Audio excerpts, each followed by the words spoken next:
أشهد أن لا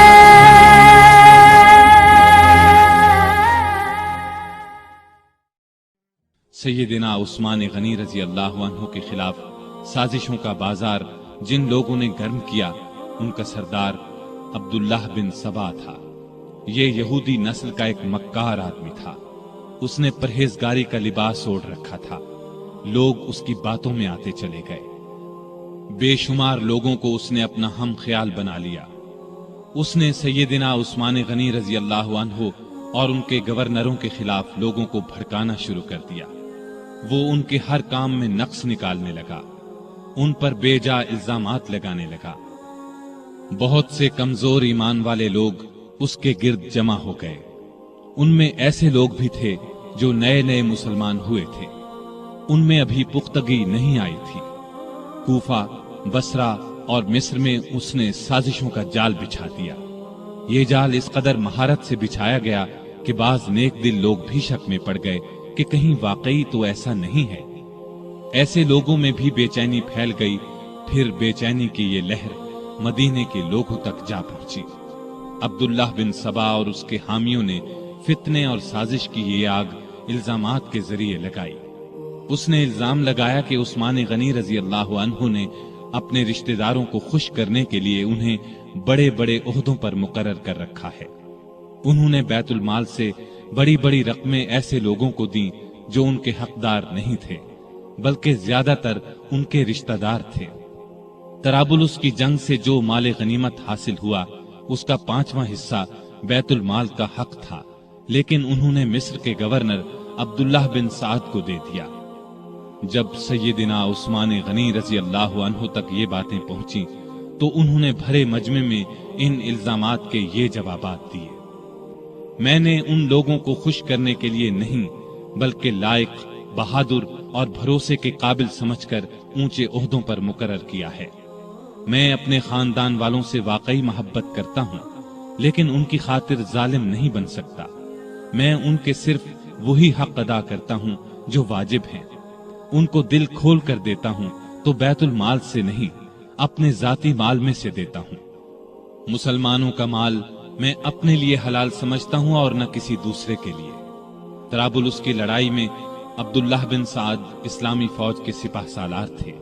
میں نے ان سے وعدہ کیا تھا کہ اگر آپ لڑائی میں کامیاب ہوئے تو غنیمت کے مال کا 5واں حصہ آپ کو دیا جائے گا۔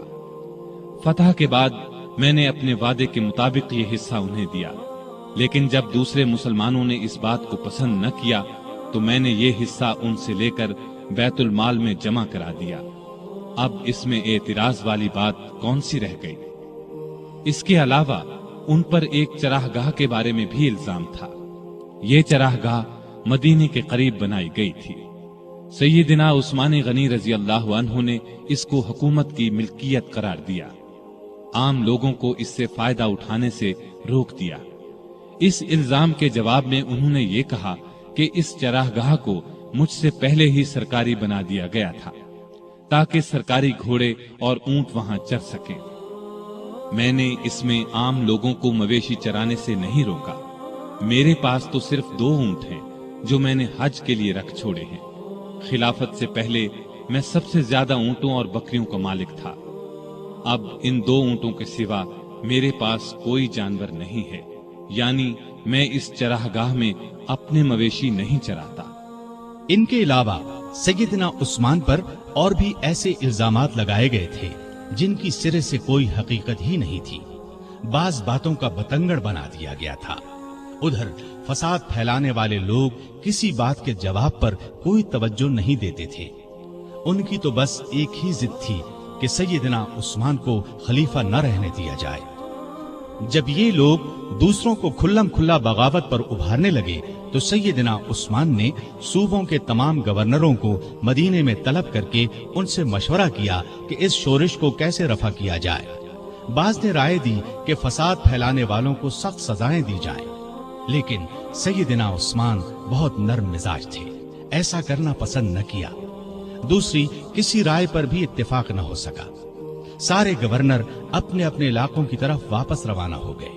ان کے جانے کے بعد سیدنا عثمان نے شورش دور کرنے کے لیے 3 کام کیے۔ ایک یہ کہ کوفے کا گورنر سعید بن عاص کی جگہ بزرگ صحابی ابو موسیٰ اشعری کو مقرر فرمایا، کیونکہ کوفے کے باغی سعید بن عاص کے دشمن بن چکے تھے اور انہوں نے یہ مطالبہ کیا تھا کہ ابو موسیٰ اشعری کو کوفے کا گورنر بنایا جائے۔ دوسرا یہ کہ چند صحابہ کو تمام صوبوں میں یہ تحقیق کرنے کے لیے بھیجا کہ لوگوں کی جائز شکایات کیا ہیں اور ان کو کیسے دور کیا جا سکتا ہے۔ تیسرا یہ کہ ملک بھر میں اعلان کرا دیا کہ جس کسی کو مجھ سے یا میرے کسی حاکم سے کوئی شکایت ہو وہ حج کے موقع پر پیش کرے، میں یہ شکایت دور کر دوں گا اور ظالم سے مظلوم کا حق دلاؤں گا۔ جس وقت سیدنا عثمان حالات کو سدھارنے کی یہ کوششیں فرما رہے تھے، عین اس وقت دوسری طرف مصر، کوفہ اور بصرہ کے سازشی لوگوں نے آپس میں خطوط لکھ کر خفیہ طریقے سے طے کیا کہ اچانک مدینے پہنچ کر سیدنا عثمان سے تلوار کے زور پر اپنے مطالبات منوائے جائیں۔ آخر یہ لوگ جن کی تعداد ہزاروں میں تھی ایک ہی وقت مدینے پہنچے، شہر سے 2-3 میل دور پڑاؤ ڈالا۔ پہلے ان لوگوں نے مدینے کے سب سے بزرگ صحابہ علی، طلحہ، زبیر اور سعد بن ابی وقاص رضی اللہ عنہم کو اپنے ساتھ ملانے کی کوشش کی، لیکن چاروں نے ان کا ساتھ دینے سے انکار کر دیا۔ اس کے بعد سیدنا علی جناب عثمان کی طرف سے باغیوں کے پاس گئے اور ان کے ایک ایک الزام کا جواب دے کر انہیں واپس جانے کی ترغیب دی، ساتھ ہی انہیں یقین دلایا کہ سیدنا عثمان تمہارے جائز مطالبات ماننے کے لیے تیار ہیں۔ اس پر سارے باغی واپس جانے پر رضامند ہو گئے اور اپنے اپنے علاقے کی طرف روانہ ہو گئے۔ اس واقعے کو چند ہی روز گزرے تھے کہ ایک دن مدینے کی گلیاں گھوڑوں کی ٹاپوں اور انتقام انتقام کی آوازوں سے گونج اٹھی۔ لوگ گھبرا کر باہر نکلے، انہوں نے دیکھا کہ مصری باغیوں کی جماعت پھر واپس آ گئی ہے۔ سیدنا علی آگے بڑھے اور ان سے واپس آنے کا سبب پوچھا تو انہوں نے جواب دیا کہ ہم واپس جا رہے تھے، راستے میں ایک شخص کو دیکھا جو مدینے کی طرف سے آ رہا تھا اور بڑی تیزی سے مصر کی طرف جا رہا تھا۔ ہمیں اس کی چال ڈھال سے شبہ گزرا، روک کر اس کی تلاشی لی تو اس کے پاس سے ایک خط ملا۔ وہ خط مصر کے گورنر کے نام تھا۔ خط امیر المومنین عثمان کی طرف سے تھا۔ اس میں انہوں نے لکھا تھا کہ جو لوگ مدینے سے مصر واپس آ رہے ہیں ان سب کو قتل کر دیا جائے۔ خط پر سیدنا عثمان کی مہر بھی لگی تھی۔ اس خط کو دیکھ کر ہم نے سمجھ لیا کہ ہمارے ساتھ دھوکہ کیا جا رہا ہے، اب ہم اس دھوکے کا انتقام لینے کے لیے واپس آئے ہیں۔ جب یہ معاملہ سیدنا عثمان غنی رضی اللہ عنہ کے سامنے رکھا گیا تو وہ بہت حیران ہوئے اور قسم کھا کر کہا، نہ میں نے یہ خط لکھا نہ کسی سے لکھوایا۔ اس پر لوگوں نے خیال ظاہر کیا کہ یہ خط سیدنا عثمان کے مشیر مروان بن حکم نے ان کی اجازت کے بغیر لکھا ہے۔ ادھر باغی تو فساد پر تلے ہوئے تھے۔ انہوں نے کہا، خط چاہے کسی نے لکھا ہو، اس کے ذمہ دار خلیفہ ہی ہیں، اس لیے وہ خلافت سے الگ ہو جائیں۔ اسی دوران میں کوفہ اور بصرہ کے لوگ بھی واپس آ گئے۔ ان سے پوچھا گیا کہ تم لوگوں کے راستے تو الگ الگ ہیں، پھر تم کس طرح راستے سے پلٹ آئے ہو؟ انہوں نے کوئی جواب نہ دیا اور مصریوں میں شامل ہو گئے۔ سیدنا عثمان غنی رضی اللہ عنہ نے باغیوں کو جواب دیا، جب تک مجھ میں جان ہے خلافت سے الگ نہیں ہوں گا۔ میں تمہاری ہر جائز شکایت کو دور کرنے کے لیے تیار ہوں، لیکن تمہارے کہنے سے خلافت کی قمیص کو نہیں اتاروں گا، اس لیے کہ یہ قمیص مجھے اللہ نے پہنائی ہے اور مجھے رسول اللہ صلی اللہ علیہ وسلم نے فرمایا تھا کہ اللہ تعالیٰ تجھے قمیص پہنائے گا، پھر اسے اتارنے کے لیے لوگ آئیں گے تو اسے نہ اتارنا۔ میں نہ تو تلوار کے زور پر خلیفہ بنا تھا اور نہ کوئی تلوار کے زور پر مجھے خلافت سے الگ کر سکتا ہے۔ میں رسول صلی اللہ علیہ وسلم کی وصیت کے مطابق آخری دم تک صبر کروں گا۔ ان کا یہ جواب سن کر سارے باغی آگے بڑھے اور امیر المؤمنین سیدنا عثمان غنی کے گھر کو گھیرے میں لے لیا۔ باغیوں نے ان کے گھر کو کئی دن تک گھیرے میں رکھا۔ ان دنوں میں ان ظالموں نے بہت گھٹیا حرکات کی، ان کے گھر میں پانی اور خوراک تک جانے سے روک دیا۔ ایک روز ام المؤمنین سیدہ ام حبیبہ رضی اللہ عنہا نے کھانے پینے کی کچھ چیزیں لے کر سیدنا عثمان غنی تک جانے کی کوشش کی، لیکن ظالم باغیوں نے ان کی بے ادبی کی اور آگے نہ جانے دیا۔ ایک روز سیدنا علی رضی اللہ عنہ نے اپنے چند آدمیوں کے ذریعے پانی کی 3 مشکیں بھجوائیں۔ ان آدمیوں کو باغیوں نے روکا، لیکن وہ لڑ بھڑ کر اور کئی زخم کھا کر پانی کی مشکیں اندر لے جانے میں کامیاب ہو گئے۔ 1-2 بار پڑوس کے گھروں سے بھی خوراک اور پانی کی مدد پہنچی، لیکن یہ اتنی کم ہوتی تھی کہ بڑی مشکل سے 1-2 دن گزرتے تھے۔ مدینے میں جتنے بھی بزرگ اور جلیل القدر صحابہ موجود تھے، ان سب نے باغیوں کو بہت سمجھایا، لیکن باغیوں نے ان کا بھی لحاظ نہ کیا، کوئی بات نہ مانی۔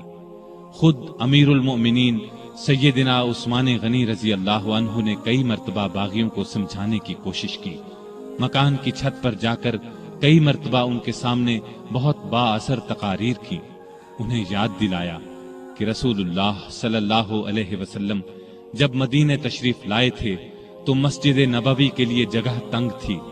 آپ نے اعلان فرمایا تھا کہ جو شخص مسجد کے لیے زمین خریدے گا اسے جنت میں جگہ ملے گی۔ میں نے ہی یہ جگہ خرید کر مسجد میں شامل کی تھی، لیکن آج تم مجھے اس مسجد میں نماز پڑھنے سے روکتے ہو۔ ہجرت کے بعد سارے مدینے میں بس ایک ہی کنواں تھا۔ رسول اللہ صلی اللہ علیہ وسلم نے اعلان فرمایا تھا کہ جو شخص اس کنویں کو خرید کر مسلمانوں کے لیے پانی عام کرے گا اس کے لیے جنت ہے۔ کیا تمہیں علم نہیں ہے کہ میں نے ہی یہ کنواں خرید کر مسلمانوں کے حوالے کیا تھا، لیکن آج تم نے مجھ پر اس کا پانی بند کر دیا ہے۔ رسول اللہ صلی اللہ علیہ وسلم کے ساتھ میرا کیا تعلق تھا، کیا تم یہ بھی نہیں جانتے؟ ان کی یہ تمام باتیں بھی پتھر دل باغیوں کو ہلا نہ سکی۔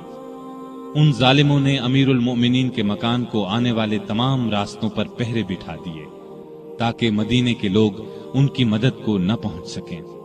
پھر بھی 700 بہادر مسلمان ہتھیار لگا کر کسی نہ کسی طرح سیدنا عثمان غنی رضی اللہ عنہ کے پاس پہنچ گئے اور امیر المؤمنین سے کہا، اگر آپ اجازت دیں تو ہم ان باغیوں سے لڑیں۔